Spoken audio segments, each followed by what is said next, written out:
Um, Marami pong nagtatanong kung bakit po mura lang po daw yung tari ko guys, no? Ang mahal naman daw ng mga tari ngayon. Simple lang yung sagot ko. Masaya lang ako na ginagawa to, tapos kalibangan ko lang, tapos pangit naman yung mga gawa ko, ikumpara ko sa mga mamahaling mga tari talaga. Yung pagkagawa ko kasi hindi pwede ikumpara ko sa kanila kasi pag kinumpara ko sa kanila, kulilat po ako.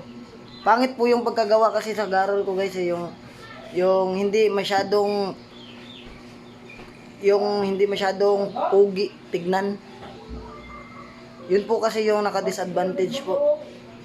Kasi kaya naman maganda yung mga garol nila guys is matagal yung ginagawa nila guys, samantalang sa akin the flash lang yung ginagawa ko guys. Madalian. Hindi na kailangan papugian, importante. Ano lang talaga, yung maganda yung bakal na ginamit. Yun lang talaga sa akin guys, tapos pumapatay din ang manok. Yun lang. Yun lang man talaga. Kasi mas marami talaga ang ano guys, mas marami talaga ang gustong magkatari lang.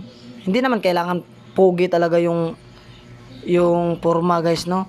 Importante pag pinalo ng manok, pumapatay talaga guys. Katulad nito, malapit na itong matapos. Ang kulang na lang talaga nito guys is ayusin ko tong forma ng garol guys, yung pakintabin ko konti, panipisin ko konti guys, makapal pa yan guys, makapal pa yan. Pangit kasi yung garol ko guys, i-compare ko sa ibang mga maker talaga. Oh, kita mo yan, ang pangit niya, no? Ang pangit ng forma ng garol ko guys. Ang pangit niya. Hindi katulad ng ibang mga maker, ang gagaling nilang gumawa guys, no? Kaya mahal yun sa kanila. Ito sa akin, murang-mura lang.